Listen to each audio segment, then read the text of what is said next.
In the desert of Set.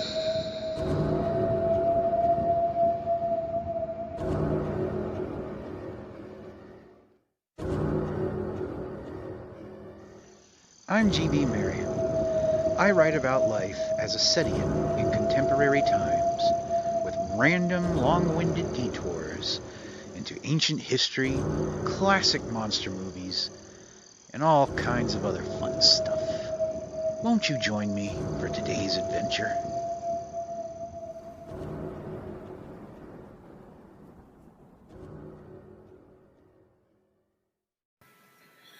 If you'd like to read a free electronic print copy of the following recording, please visit desertofset.com.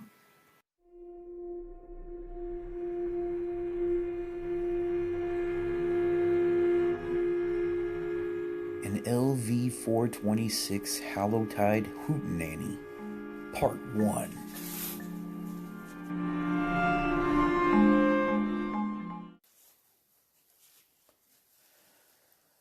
I am proud to announce that for our next two adventures, I will be joined by two of my brethren from the LV-426 tradition. Together we will discuss some of our favorite horror movies and what they mean to us spiritually. Tony and I met in Texas in 2000, and when we started meeting for Sabbats back in 2003, the LV-426 tradition was born. Tony was also the frontman for an awesome death metal band called Hexlust, which released the album Manifesto Hexcelente in 2015. Patrick and I met in Michigan in 2009, and he joined the LV-426 tradition in 2010. Patrick is a writer, podcaster, and lover of all things play. He also writes for Fix, a blog about video games. Tony and Patrick are not just my friends, but my brothers in Set. We treat each other like family, and we are truly blessed to know each other. These gentlemen are also two of the most brilliant and analytical Setians I've ever had the pleasure of meeting. So without any further ado, please welcome Tony and Patrick to the show. Well, brothers, thank you so much for joining me today. Just in time for Halloween during the season of the witch, uh, to discuss two of my favorite things with me: our spiritual orientations and our favorite horror movies. Something that a lot of people probably don't think would be readily connected, but as we know in our circle, oftentimes good old monster romps often carry much more divine and thought provoking, life changing messages than the most devout Kirk Cameron movies. Oh, well. Easily. Easily. Yeah. Easily. Well, he did save Christmas. It didn't need to be saved in the first place. So, horror movies have definitely been a part of my life ever since I can remember, from being like a little kid.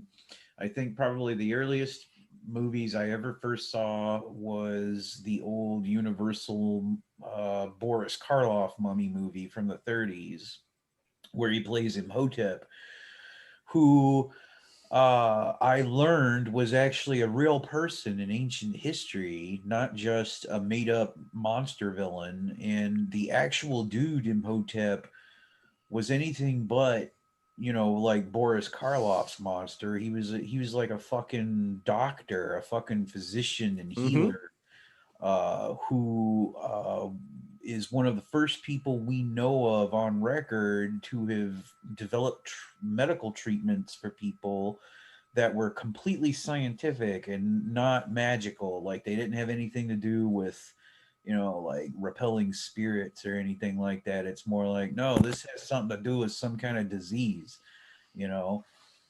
And he also like constructed the Choser pyramid and whatnot.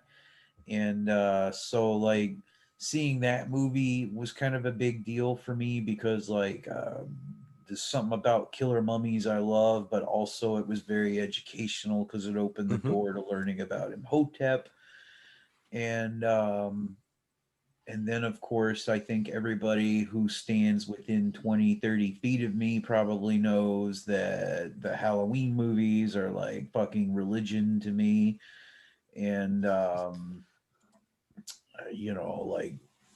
I always make a big deal every year, October 31st, about actually celebrating the holiday as a time for remembering our sacred ancestors, people who are our blessed dead. They might not necessarily be relatives, but anybody who's passed, who we care about and miss or whatever.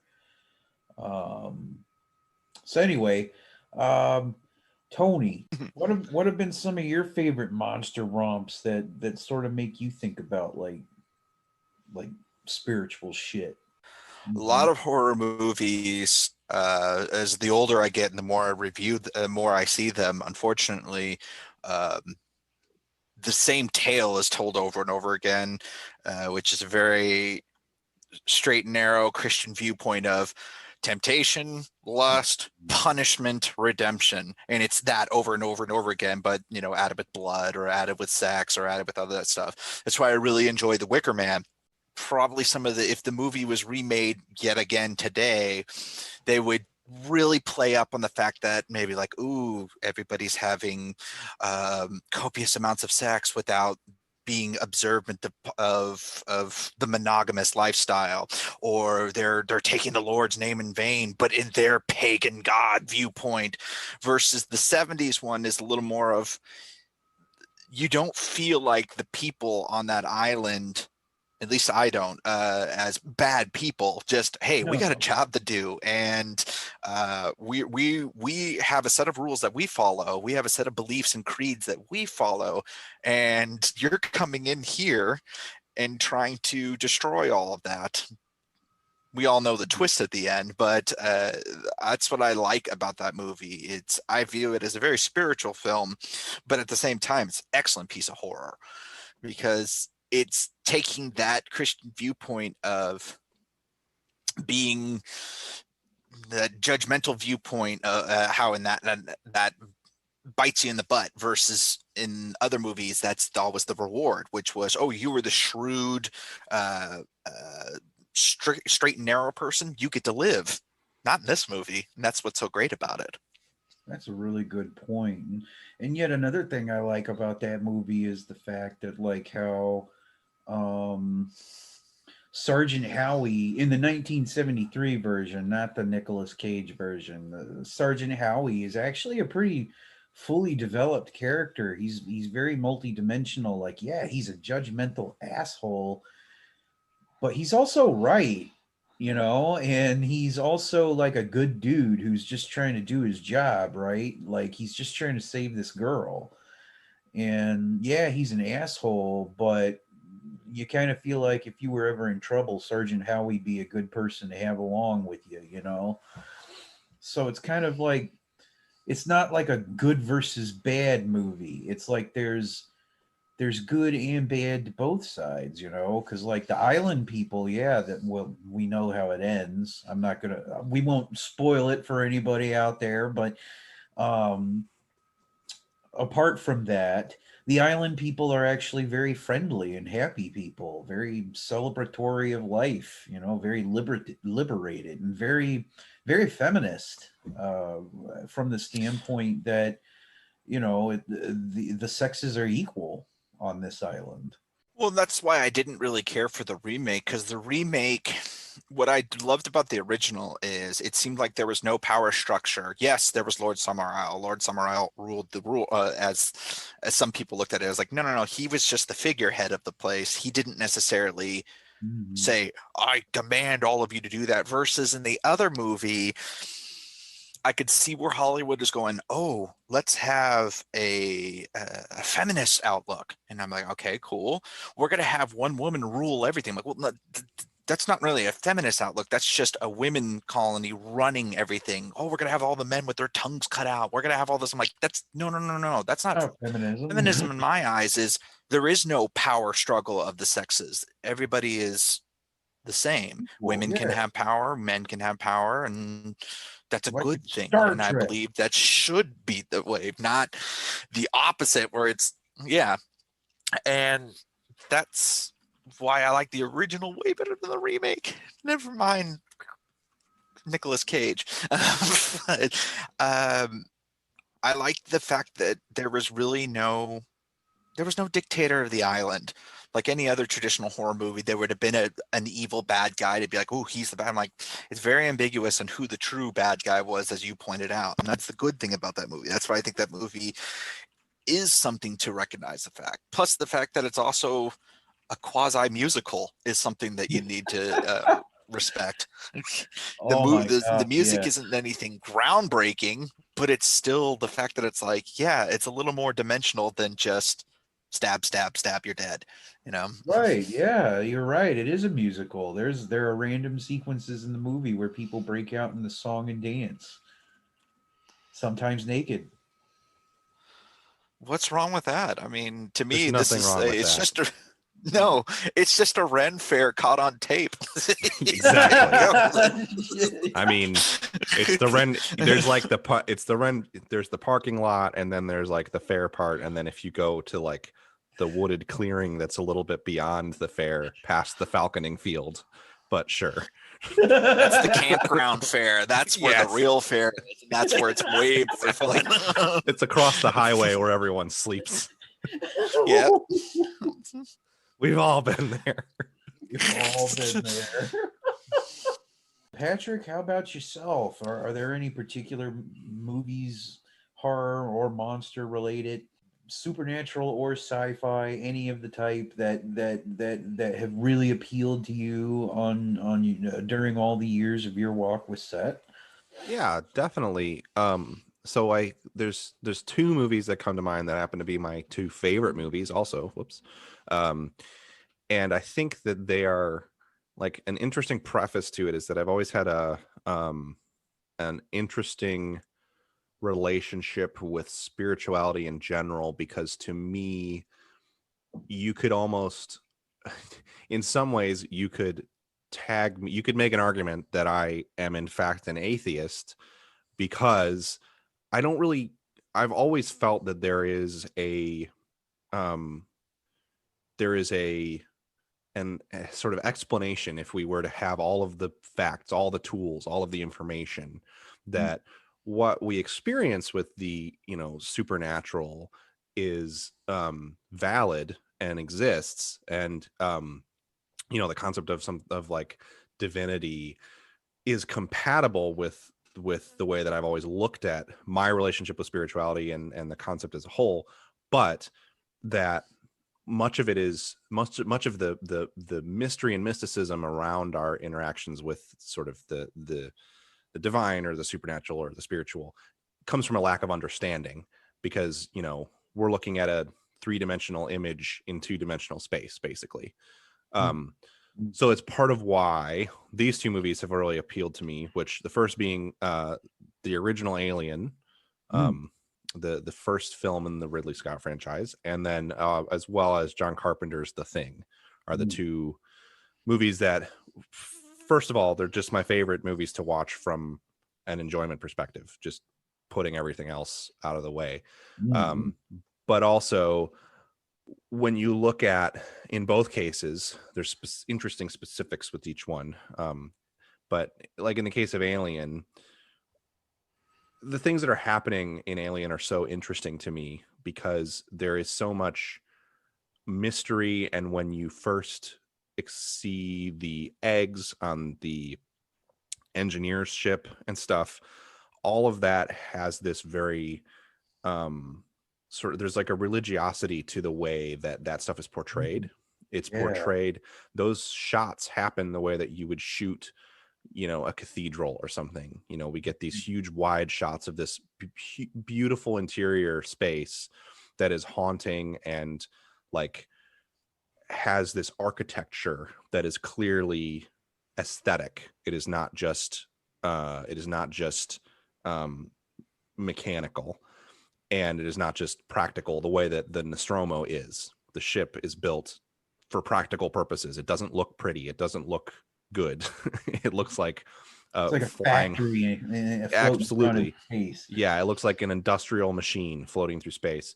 And so I think that dovetails so well with my own relationship with spirituality, both as a larger topic, and then when you get into specifics of the alien as kind of a stand-in for the Apophis beast, and a sort of it is horrifying not because it is malicious. It's horrifying because it is simply doing what it's programmed to do. And that concept is later explored in movies like Prometheus, which is part of why I'm a defender of that movie, because while it is not quality wise, it has nothing on the original Alien. But from, it's interesting to me because it speaks to the concept of this force that just is, it just exists, and there's nothing we can really do about it existing. All we can do is our best to survive its attacks. And to me, Alien is such a pure representation of that, because you have these characters, this small localized group of people who have their flaws and have their experiences, but none of them necessarily deserve to die.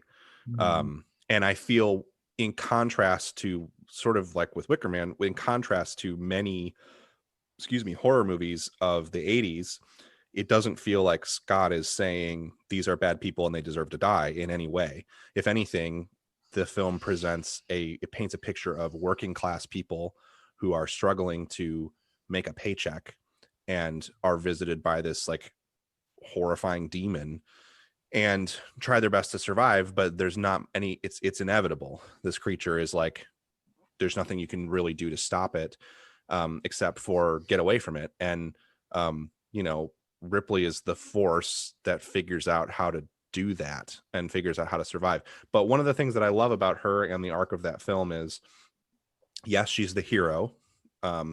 Yes, she's the force for good in that movie, but she also doesn't save anybody but herself and her cat, Yeah.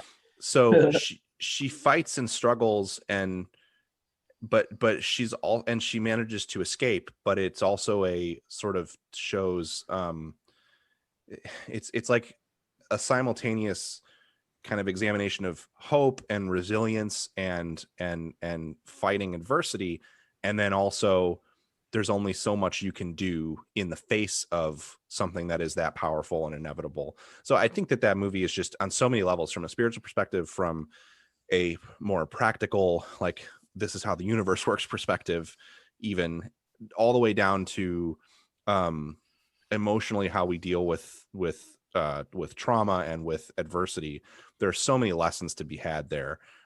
So that's part of why that's always kind of been my number one. And then The Thing handles a lot of those things from a sort of more bleak perspective, maybe more cynical. Yeah. But I think that it is, what is interesting about The Thing is where Alien hints at these notions of, this is biological, this creature is not mystical in any way. The Thing takes that and further mystifies the circumstances by which it's come to be there. Like, you kind of understand even less, at least in Alien, you can put some pieces together of, well, there were eggs in this big ship. Clearly these creatures were either captured or created or something by these people, and that's why it's here. So there's like this like slight anchor point where you can kind of understand why the thing that is happening to the crew of the Nostromo is happening, even if it's sort of a tenuous grasp. Whereas in The Thing, yes, we know that it's because a UFO crashed, but like, that's the only explanation. We don't know we can't even begin to imagine what the world that being came from looks like. And that makes it so much more terrifying. And I think, and then, you get the scene when they're estimating the model of how long it'll take before it conquers the world. And it's very terrifying, and also particularly relevant for 2020. So I think that anyone who has not seen that movie, it maybe will be a little unsettling, but it's definitely worth watching this season, because it has a lot of relevance in Yeah. current. And I think it's also interesting the way that the two, and I'll stop talking in a second so we can pick all this apart as a group, but the way that both films approach feminism is interesting as well, because Alien is clearly explicitly feminist and is brilliant for that. And then you look at The Thing, and it's a cast that is all male, right? Like it is, but it is also a cast of men who aren't necessarily portrayed as these disgusting pigs either, which I think is a really, it is not a film that is opposed to feminism, which I think is very interesting that Carpenter, and of course Carpenter would be able to do this, but he took a film with an all male cast, and when you watch it, you don't go, wow, what an asshole, he didn't cast a single woman, because it's not done, and it's a film that is not made in a way that that feels exclusionary to anyone. It's just, this is the situation that we're in, and all of the people that are in the film feel like they fit, and that there aren't any pieces missing from the puzzle, which gets to sort of what you're talking about with equality, Tony, to me, where it doesn't feel like mistakes were made in terms of representation in that movie specifically, because everyone is sort of fulfilling a role in the story that makes a lot of sense, I guess. Because I very much, most movies that are predominantly men or predominantly white or whatever, I look at that and go, wow, this is a miss from a diversity perspective, and that sucks, whether I like the movie or not. But in this case, it's just not a thing that I've had a problem with in The Thing, and I think it's an interesting case. Well, it actually works to the film's favor, from absolutely, the standpoint that this is a movie about a slimy, tentacled creature that likes sticking itself into people's bodily orifices. And if there had been women in this movie, considering the time in which it was made, there were other movies like Forbidden World, I think from 1980, and Galaxy of Terror, I think from 1982, or Humanoids of the Deep from 1981, I think. I think that one's from 1981. Basically, there was a bunch of movies made in that same period that have women being raped by monsters on camera. Yeah, and it's an awful trope. If that, yeah, and if that trope would have been, if there had been women cast in that film, I feel like in that time there would have been way too much pressure to make a sexual trope out of it like that. And this movie's already disturbing enough as it is. We don't need that shit. But furthermore, The Thing also deserves recognition for being one of the only horror monster movies of the entire 1980s decade with no sexual exploitation in it whatsoever. That's where I want to step in with that, because the fact that Pat, I'm glad you brought those two movies up, because those two movies are very interlinked as far as characters go, because literally those two movies, because of the fact that there's no sexuality whatsoever in it, you could literally switch the actors in those movies and the movie would still work. Like Sigourney Weaver could play a hell of a MacReady, just like Kurt Russell could play Ripley, because the point Dan Bannon tried to make when he wrote the movie was, I don't want sexuality. I just want people doing their job. And the great thing about Alien, that a lot of people maybe don't see it this way, but I did it. I started seeing this way once I read it off of an article from cracked.com, which was, it's Space Rape, the movie, where it's a man getting raped in the beginning. He's violated and impregnated, and he has to go through what women have to go through from it. And also, if you could boil the movie Alien down to, one sentence or anything like that, it has to deal with the fact that nobody's listening to the woman who experienced stuff like that. What does she do? Hey, the quarantine procedures, you can't let these people in. Wow, what do you know? You're a woman. I'm going to let this thing in, and we'll just take care of it because we're men and we know how to control this. You can't control it. It's nature. And that thing's nature is to penetrate, impregnate, birth, repeat. And that's the whole point of its species. And from a woman's standpoint, who knows how to carry a child, who knows how to raise and nurture it. In some of the deleted scenes, Ripley has a child. We know this from Alien and Aliens, Right. but they cut that stuff out to desexualize everything. Mhm. Hell, there's even a A wise scene decision, in yeah. well, yeah, because there's even a scene in the original Alien where actually Dallas and Ripley have a relationship, but they cut that out. Yeah. I don't know if it was Critical. actually filmed or if it was actually just in the script, but they cut that part out. Yeah. But that would have been interesting, but I'm glad they separated from that, because then we would have waltzed into the territory of Galaxy of Terror, which is a terrible movie, Yeah. but Which it's part of the reason that Alien is my favorite film is, horror and science fiction are my two favorite genres.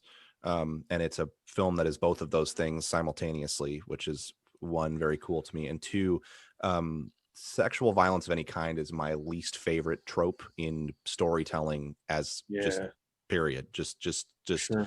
anytime. I think there are stories that deftly manage their implementation of that kind of device to tell a larger story. Sure. But Alien does it in such a way that is, kind of to your point, Tony, so focused on the desexualizing that, and that's something that so much media fails to deliver, While at the same time being very sexual, like again, to Tony's point, the whole rape, reproduction, birth element. yeah. So look at the ship. I mean, I know you compared the ship to Cathedral, but the ship is also one big giant vagina. Absolutely. I mean, there's all these orifices, and of course, we're getting into H.R. Giger land, which is penis city. But I think it's important to the to the casting and the characters, and I think in equally, to your point earlier, Glenn, with The Thing, where it is very much a film about masculinity, and it is as much about the ways that men interact with each other and the world, which makes it feminist adjacent in a way that a lot of people don't think about, and frankly is ahead of its time, because intersectional feminism is definitely a more recent.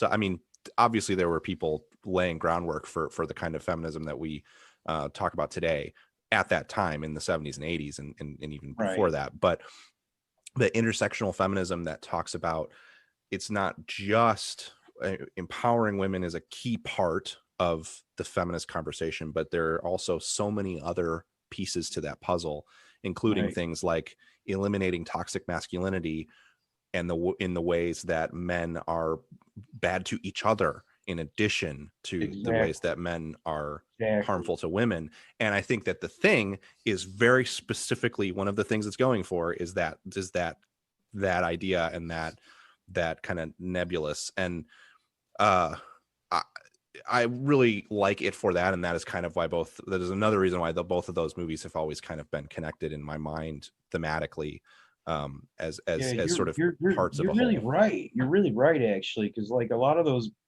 now that I think about it, a lot of the men in The Thing, their relationships with each other are really quite toxic. Absolutely, yeah, and that comes from a lot of different angles, and it manages to very deftly touch on that toxic masculinity. It manages to very deftly touch on racism, with a very light hand, not with a beating you over the head with things. And I think overall it's just such an interesting, like, I can just watch that movie over and over again because it's such an interesting microcosm of different people and systems interacting with each other. It's always made me want someone to make the video game that is not the one where you're behind the back and flamethrowering thing monsters, but instead managing all of the personalities at play around that crisis, from sort of a pulled back perspective. Because I think that that is the monster creature feature gross stuff is amazing in that movie, but what really makes it powerful and meaningful is the ways that all of those personalities are interacting as as everything goes to shit. Well, the crazy thing is I don't see the same way you guys do on the thing, but it's interesting how it's now changing the viewpoint, the way I see it, because I've always seen the main issue or the main subject that they're trying to explain about that movie is how paranoia can cause repercussions, because everybody in that movie is hyper paranoid because you don't know, am I me, or is me going to be not me, it's going to betray is my body going to betray me, and it turns out I was never me this whole time.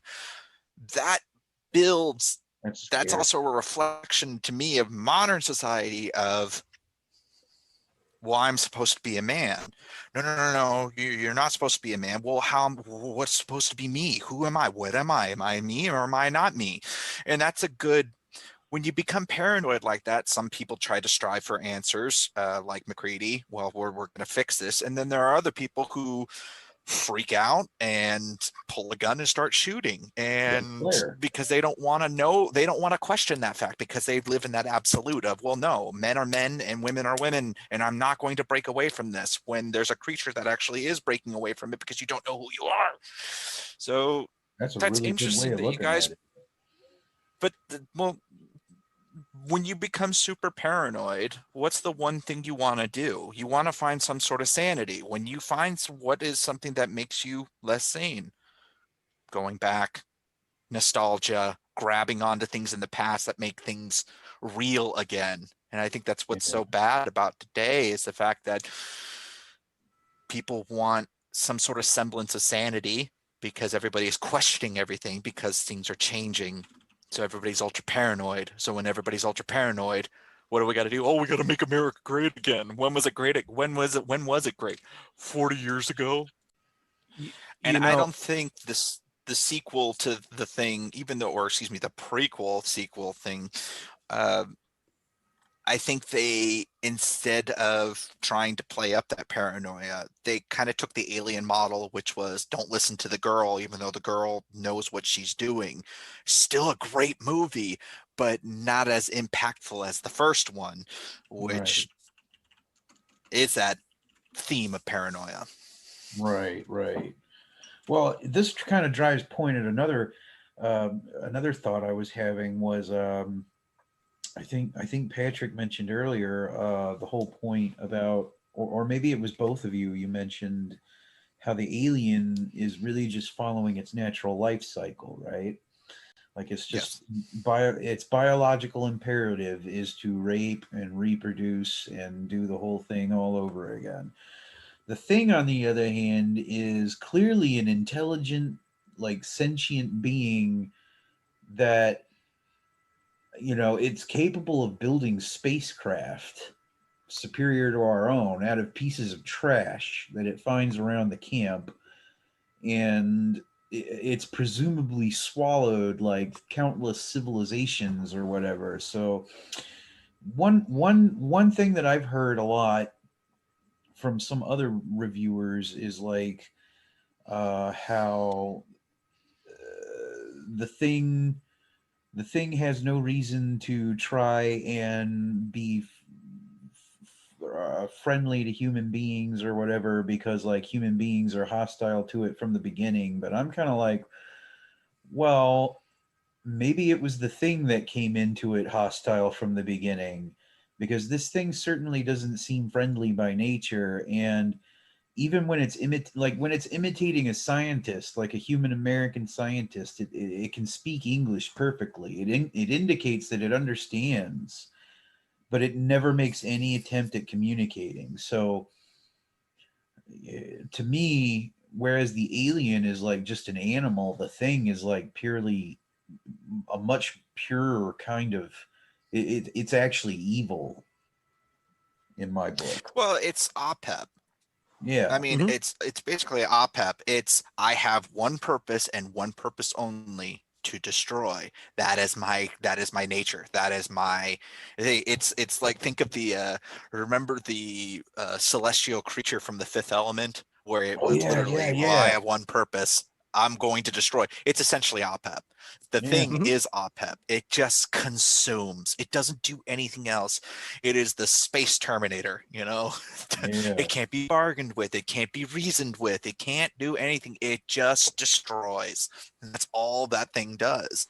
Which is, I think, a very interesting, another thing that is interesting between those two films. And we don't just have to talk about my movies for the entire time that we're That's cool. meeting, but when you look at Alien, I think it is clearly the product of atheistic thinking, because the bad in it is absolutely, there are parallels with you know, the Apophis beast, and then, you know, realistically probably other spiritual evils, Yeah.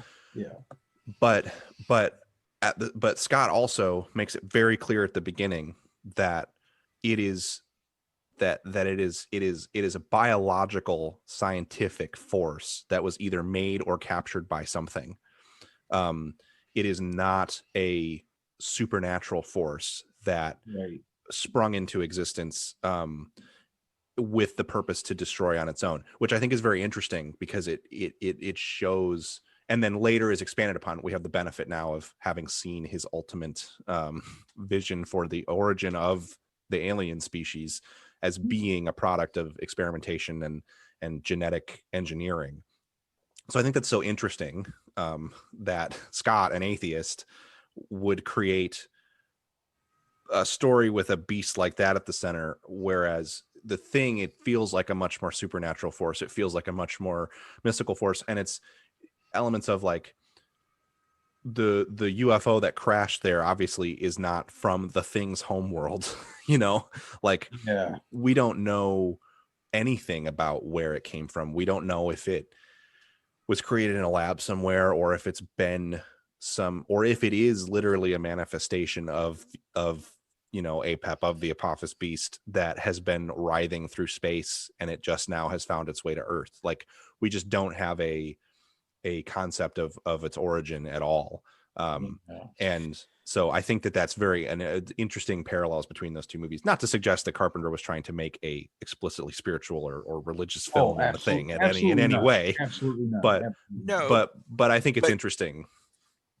continuing down the road of the spirituality and the link of paranoia with the Thing, you know, and comparing it to what's going on, especially here in this time right now. It seems like to me everybody is paranoid about one side of humanity and how they live is trying to wipe out the other side of humanity. Like, say, for example, we have conservatives scrambling to keep in power to stomp out whatever side of progressive or liberal, not libertarian, but any stuff like that. They want to eradicate that, or vice versa, where we want the other side is to have these people understand, to grow and change and stuff.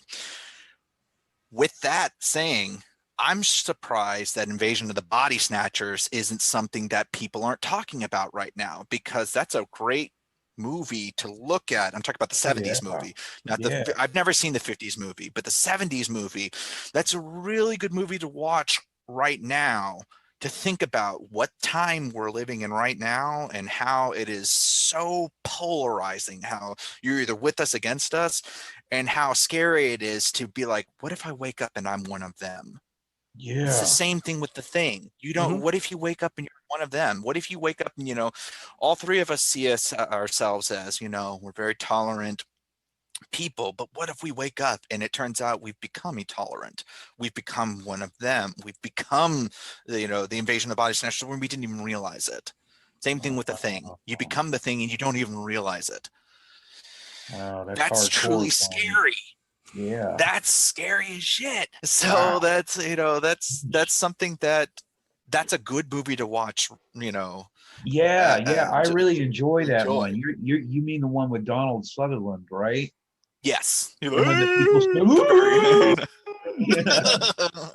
you know, that it's a good movie, but at the same time, I'm hesitant to watch it because I'm like, oh god, November 3rd's coming around. You know, I think that one thing that is interesting about the ending of The Thing, and then we can fully move over to Body Snatchers. Or also, I still want to wrap back around to good old Mikey Myers before we wrap this thing. But something specifically to that point, Tony, that I don't necessarily know is intentional, but it's an interesting thing to look at. In my opinion, as a viewer of the many times of The Thing, MacReady is not The Thing, and he is at no point The Thing, and he is even at the end. If either of them is, it's Childs, and I think that and in my viewing, I think they kind of explicitly point to Childs being infected or being The Thing, but that's a debate that will rage for the ages. But one thing that I think is interesting is when you compare it to like political beliefs and a change in one's interaction with socio-political issues. One of the reasons why I feel so confident in MacReady not being The Thing is that he is sort of a weird example, and again, I don't think it's intentional, of the whole idea of intolerance is hate kind of thing. Like, he is at no point really like he has such an analytical view of the situation and is so like smart about the ways in which he interacts with the potential for infection and the potential for getting turned into that thing, that I think that's part of why I've always seen him as sort of a model of like, whether it's any situation, if it's literally a virus, all the way through to sort of using it as a point of comparison to political beliefs. He's kind of, I look at him as like the way that I look at socio-political issues, where like, I'm very confident I'm never going to become a conservative because of the ways that I look at. Well, you got a good point about that, but then I would counterpoint with the fact of, look at what happened with what was Awolf Brimley's character's name? I forgot. Blair. Okay, so Blair, we don't know when he transitioned into becoming The Thing, but my point about it is, look what happened to Blair when he discovered the truth of how long it took for the thing to spread across the world, like 96 hours. That's it. Mm-hmm. And he went berserk. And that just shows, like, if you're shown something that traumatic, it depends on how you react with it. He obviously took the route of going crazy. So it would be like, to me, and this is just a hypothetical example, if you and I both sat down on a computer and we were shown a model of how fast the Earth would, Earth trajectory towards like human extinction would be, if we both saw it and it was 22 years. And based on our backgrounds and our beliefs, how would we react to that? If you're like MacReady, who takes it in an analytical route and go, all right, well, I'm just going to do what I can do best and keep learning and keep going. Or you have the Blair or the other people, or the Lambert view or Alien, which is freak the fuck out and start diving into paranoia. So when you're diving into paranoia, you believe anything. That's why we have the QAnon movement. And then you start scrambling towards any type of semblance of when sanity was last. So like Blair, like all that, everybody just goes crazy. And I think that's what's going right down. These people are, that's why nostalgia is such a big thing right now, because everybody is like, well, I want to go back. And like, you can't go back. That's the beauty of it. Why would you want to go back? Yeah, I think it's totally valid and interesting. And it's tough. I certainly don't have the answers when it comes to helping the Blairs of the world. I know is that there's been several times this past year that I've felt like almost turning into Blair. Sure, and I think it's always, that's what I'm saying, is I don't want to be too I mean, I have some very harsh thoughts about QAnon believers and the Trumpers of the world. Whatever the fuck you want. Oh, I know. No, I mean, it's a pretty, anyone who follows me on social media and stuff will know that I'm a very leftist person, and I don't have tolerance for those ideas or beliefs. But at the same time, I don't have the answer for someone who is scared And I think that you're right, Tony, in that Right. whether it's a reasonable response or not, that it's a response that occurs when you see those kinds of horrifying statistics and have and as you develop an understanding of things in the world. My partner and I talk frequently about how much easier it would be to just kind of not know anything and just putter around day to day and not care about anything outside of our immediate bubbles. And a lot of people live like that, because and I'm hesitant to ascribe that to some kind of like weakness or that I'm somehow better than anybody, because it's not true. And I don't really have the answer. And I was about to say, I was like, well, some people like to take that. You will know some people in their coping mechanisms would like to take that and make that their, shiny new shield on their chest. Like, well, look at me, I'm more put together than you.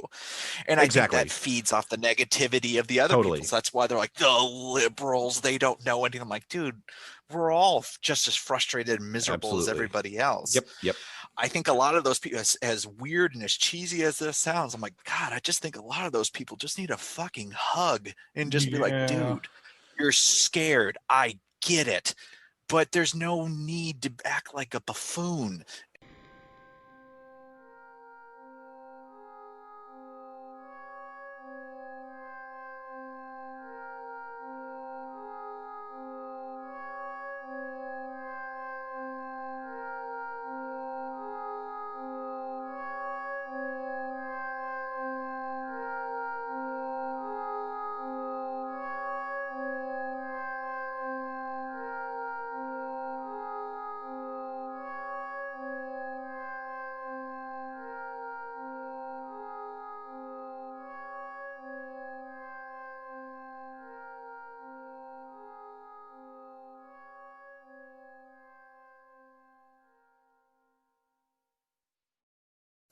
If you enjoyed this discussion, stay tuned for part 2 in the next episode of In the Desert of Set.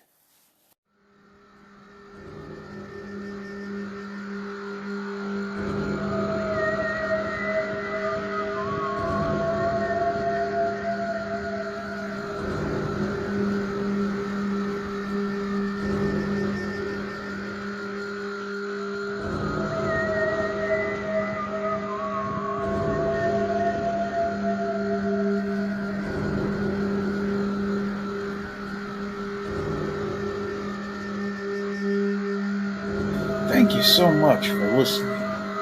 If you enjoyed this sermon and you'd like to read some more, please check out desertofset.com. I hope you have a wonderful day. Set bless.